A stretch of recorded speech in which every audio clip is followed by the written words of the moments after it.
வணக்கம். இன்றைய முக்கிய செய்திகள். மறுசீரமைக்கப்பட்ட உதான் திட்டத்தின் கீழ் இந்தியாவில் 100 புதிய விமான நிலையங்கள் அமைக்கப்பட உள்ளதாக தெரிவிக்கப்பட்டுள்ளது. அசாமில் சட்டவிரோத அகதிகள் ஆதார் அட்டை பெறுவதை தடுக்க 18 வயதிற்கு மேற்பட்டோருக்கு புதிதாக ஆதார் அட்டை வழங்குவதை நிறுத்த அம்மாநில அமைச்சரவைக் கூட்டத்தில் முடிவு செய்துள்ளது. சட்டப்பேரவை கூட்டத்தொடர் வருகின்ற 18ஆம் தேதி கூட உள்ள நிலையில் திமுக எம்எல்ஏக்கள் கூட்டம் வருகின்ற 17ஆம் தேதி கூடுகிறது என்று தகவல் வெளியாகியுள்ளது. அதிமுகவின் கொள்கை பரப்பு துணை செயலாளரான நடிகை கௌதமி அவர்கள் அக்கட்சியின் அடிப்படை உறுப்பினர் உள்ளிட்ட அனைத்து பொறுப்பிலிருந்தும் விலகுவதாக அதிரடியாக அறிவித்துள்ளார். அரசு கலை மற்றும் அறிவியல் கல்லூரிகளில் 2ஆம் கட்ட கலந்தாய்வு நடைபெற்று வரும் நிலையில் இதுவரை 40% அதிகமான இடங்கள் நிரம்பியுள்ளதாக தகவல் வெளியாகியுள்ளது. புதுச்சேரியில் மினி லாரி வாடகை கட்டணம் 15% வரை உயர்த்தப்பட்டுள்ளதாக தகவல் வெளியாகியுள்ளது. பழனி, சமயபுரம் உள்ளிட்ட நாடு முழுவதும் 214 கோவில்களுக்கு அறங்காவலர் குழு நியமனத்திற்கான அறிவிப்பு வெளியிடப்பட்டுள்ளது. சென்னை மாவட்டத்தில் பிற்படுத்தப்பட்டோர், மிக பிற்படுத்தப்பட்டோர் மற்றும் சிறுபான்மையினர் மாணவர்கள் மற்றும் மாணவியர்கள் விடுதிகளில் தங்கி பயில விண்ணப்பங்கள் வரவேற்கப்படுகின்றன என்று சென்னை மாவட்ட ஆட்சியர் தெரிவித்துள்ளார். தமிழ்நாட்டில் காலியாக உள்ள 5 சட்டமன்ற தொகுதிகளுக்கு இடைத்தேர்தல் நடத்துவதற்கான பணிகளை தொடங்க மாவட்ட தேர்தல் அதிகாரிகளுக்கு மாநில தலைமை தேர்தல் அதிகாரி அர்ச்சனா பட்நாயக் அவர்கள் அறிவுறுத்தியுள்ளார். அசாம் மாநிலம் கவுகாத்தியில் ஏழுமலையான் சுவாமி கோவில் கட்ட 10 ஏக்கர் நிலம் ஒப்படைக்கப்பட்டுள்ளது. தமிழக கோவில்களில் விற்கப்படும் பூஜை உள்ளிட்ட பொருட்களுக்கு விலைப்பட்டியல் வைப்பது கட்டாயம் என்று இந்து சமய அறநிலைத்துறை அமைச்சர் ரமேஷ் அவர்கள் உத்தரவிட்டுள்ளார். Tamil Nadu doctor J. ஜெயலலிதா மீன்வள பல்கலைக்கழகத்தின் 2026-27ஆம் கல்வியாண்டு இளநிலை படிப்பிற்கான விண்ணப்பிப்பதற்கான கால அவகாசம் ஜூன் 23ஆம் தேதி வரை நீட்டிக்கப்பட்டுள்ளது. நடிகர் ரஜினிகாந்த் அவர்களின் பெயர் மற்றும் புகைப்படத்தை எந்த அரசியல் கட்சிக்கும் இயக்கத்திற்கும் ஆதரவாக பயன்படுத்தக்கூடாது என்று அறிவிக்கப்பட்டுள்ளது. தமிழகத்தில் மின் பற்றாக்குறை இல்லை என்றும் தொழில்நுட்ப கோளாறுகளே மின்வெட்டிற்கு காரணம் என்றும் மின்வாரிய தலைவர் ராதாகிருஷ்ணன் அவர்கள் தெரிவித்துள்ளார். திருச்சியில் உள்ள 10 அம்மா உணவகங்களை புனரமைக்க மாநகராட்சி 67 லட்சம் ரூபாய் நிதி ஒதுக்கியுள்ளது. கேந்திரிய வித்யாலயா பள்ளிகளில் 2026-27ஆம் கல்வியாண்டு முதல் 6 மற்றும் 9ஆம் வகுப்புகளில் குறைந்தபட்சம் ஒரு பிரிவிலாவது சமஸ்கிருத மொழி கற்பிக்கப்படுவது கட்டாயம் என்று அறிவிக்கப்பட்டுள்ளது. ஈரோடு மாணவர் கிஷோர் என்பவர் 19 வயதிற்குட்பட்ட இந்திய கிரிக்கெட் அணிக்கு தேர்வு செய்யப்பட்டுள்ளார் என்று தகவல் வெளியாகியுள்ளது. அரக்கோணத்தில் நடைபெறும் விரிவாக்க பணியின் காரணமாக இந்த மாதம் 26 மற்றும் 28 ஆகிய தேதிகளில் சென்னை சென்ட்ரல், திருப்பதி ரயில் உட்பட 8 ரயில்கள் ரத்து செய்யப்பட்டுள்ளதாக தெற்கு ரயில்வே தெரிவித்துள்ளது.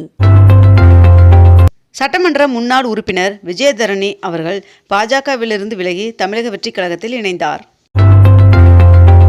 இந்தியாவில் கடந்த மே மாதம் செல்போன்கள் விற்பனை 30 முதல் 35% வரை சரிந்துள்ளதாக தகவல் வெளியாகியுள்ளது. இந்திய பாதுகாப்பு ஆராய்ச்சி மற்றும் மேம்பாட்டு நிறுவனம் 3 அதிநவீன ஏவுகணை சோதனைகளை வெற்றிகரமாக நடத்தியுள்ளது. கேரளத்தில் கல்லூரி மாணவிகளுக்கும் மாதம் 1000 ரூபாய் உதவித்தொகை வழங்கப்படும் திட்டம் நடப்பு கல்வியாண்டில் செயல்படுத்தப்படும் என்று உயர்கல்வி அமைச்சர் ரோஜி எம். ஜான் அவர்கள் அறிவித்துள்ளார். பிரதமர் நரேந்திர மோடி அவர்கள் 19ஆம் தேதி வரை ஐரோப்பிய நாடுகளில் சுற்றுப்பயணம் மேற்கொள்கிறார். மேலும் பிரான்ஸ் மற்றும் ஸ்லோவேக்கியா நாடுகளுக்கு செல்லும் பிரதமர் நரேந்திர மோடி அவர்கள் அங்கு G7 மாநாட்டில் கலந்து கொள்ள உள்ளார் என்றும் தகவல் வெளியாகியுள்ளது. பட்டா தொடர்பான மனுக்கள் மீது 15 நாட்களில் நடவடிக்கை எடுக்கப்படும் என்று அமைச்சர் செங்கோட்டையன் அவர்கள் தகவல் தெரிவித்துள்ளார். தமிழகத்தில் நிலவும் வளிமண்டல சுழற்சி காரணமாக மேற்கு தொடர்ச்சி மலை, டெல்டா மற்றும் வட உள் மாவட்டங்களில் இன்று மிதமான மழைக்கு வாய்ப்புள்ளதாக வானிலை மையம் தகவல் தெரிவித்துள்ளது. 17வது சட்டசபைக்கு தேர்வு செய்யப்பட்ட எம்எல்ஏக்களுக்கு வருகின்ற 16 மற்றும் 17 ஆகிய 2 நாட்கள் புத்தாக்க பயிற்சி சென்னை கலைவாணர் அரங்கில் நடைபெற உள்ளது. மேலும் முதல்வர் விஜய் அவர்கள் இப்பயிற்சியை துவங்கி வைக்க உள்ளார். மேகதாது அணை கட்டும் விவகாரத்தில் சட்ட ரீதியான நடவடிக்கை எடுக்கப்படும் என்று பொதுப்பணித்துறை அமைச்சர் ஆதவ் அர்ஜுனா அவர்கள் தெரிவித்துள்ளார். 22 கேரட் ஆபண தங்கத்தின் விலை சவரனுக்கு 480 ரூபாய் அதிகரித்து 1 சவரன் 1,10,880 ரூபாயாகவும் 1 கிராம் 13,860 ரூபாய்க்கும் விற்பனை செய்யப்பட்டு வருகிறது. இதனைத் தொடர்ந்து 1 கிராம் வெள்ளியின் விலை கிராமிற்கு 5 ரூபாய் அதிகரித்து 1 கிராம் வெள்ளி 270 ரூபாய்க்கு விற்பனை செய்யப்பட்டு வருகிறது. புதுச்சேரியில் மேலும் 3 அமைச்சர்களுக்கு குடியரசுத் தலைவர் ஒப்புதல் வழங்கியுள்ளார். தமிழகத்தில் 10 மற்றும் 12ஆம் வகுப்பு மாணவர்களுக்கு மறுமதிப்பீடு மற்றும் துணைத் தேர்வுகள் முடிந்த பின்னரே அசல் மதிப்பெண் சான்றிதழ்கள் வழங்கப்படும் என்று அரசு தேர்வுகள் இயக்கம் தெரிவித்துள்ளது. நாட்டின் 10 மாநிலங்களில் காலியாக இருந்த ராஜ்யசபா இடங்களுக்கு நடைபெற்ற தேர்தலில் மல்லிகார்ஜுன் கார்கே உள்ளிட்ட 24 பேர் போட்டியின்றி தேர்வு செய்யப்பட்டனர். வருகின்ற ஜூலை 15ஆம் தேதிக்குள் மேம்படுத்தப்பட்ட புதிய IRCTC வெப்சைட் உருவாக்கப்படும் என்று ரயில்வே அமைச்சர் அஸ்வினி வைஷ்ணவ் அவர்கள் தெரிவித்துள்ளார். தமிழகத்தில் முதன்முறையாக பொன்னேரியில் பெண்களுக்கான பிங்க் காவல் உதவி மையம் பொதுமக்களின் பங்களிப்புடன் திறக்கப்பட்டுள்ளது. துல்லிய தாக்குதல் திறன் கொண்ட 106 டர்போஜெட் ட்ரோன்களை இந்திய தொழில்நுட்ப நிறுவனம் தயாரித்து இராணுவத்திடம் வழங்கியுள்ளது. கர்நாடக மாநிலத்தில் உள்ள மூகாம்பிகை சுவாமி கோவிலில் முதலமைச்சர் விஜய் அவர்கள் வழிபாடு செய்தார். ஈரான் அமெரிக்கா இடையே சமாதான ஒப்பந்தம் கையெழுத்தாகும் நிலையில் இருப்பதாக டொனால்ட் ட்ரம்ப் அவர்கள் அறிவித்ததை தொடர்ந்து உலகம் முழுவதும் பங்குச்சந்தைகள் ஏற்றம் காணப்படுகிறது. நாமக்கல்லில் முட்டை ஒன்றின் பண்ணை கொள்முதல் விலை ₹6.10 அதிகரித்துள்ளது. குறுவை நெல் சாகுபடியை ஊக்குவிக்கும் வகையில் டெல்டா மற்றும் டெல்டா அல்லாத மாவட்டங்களுக்கான குறுவை தொகுப்பு திட்டத்தை தமிழக அரசு அறிவித்துள்ளது. பொதுமக்களின் மனுக்கள் மீது 15 நாட்களில் முடிவு எடுக்கப்படும் என்று அமைச்சர் செங்கோட்டையன் அவர்கள் அதிரடி அறிவிப்பை வெளியிட்டுள்ளார். சென்னை எழும்பூர் ரயில் நிலையம் தனது சேவையை தொடங்கி 118வது ஆண்டுகளை நிறைவு செய்துள்ளது. நடப்பாண்டு நீட் தேர்வு எழுத கூடுதலாக 15 நிமிடங்கள் ஒதுக்கீடு என்று தேசிய தேர்வு முகமை தெரிவித்துள்ளது.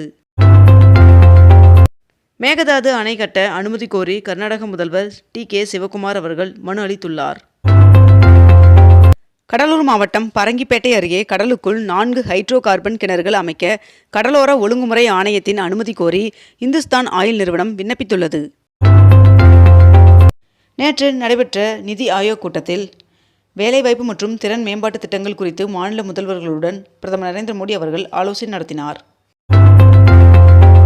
இந்தியாவில் தயாரிக்கப்பட்ட முதல் C-295 ரக இராணுவ போக்குவரத்து விமானத்தின் முதற்கட்ட பரிசோதனையை வெற்றிகரமாக நிறைவு செய்ததாக இந்திய விமானப்படை தெரிவித்துள்ளது.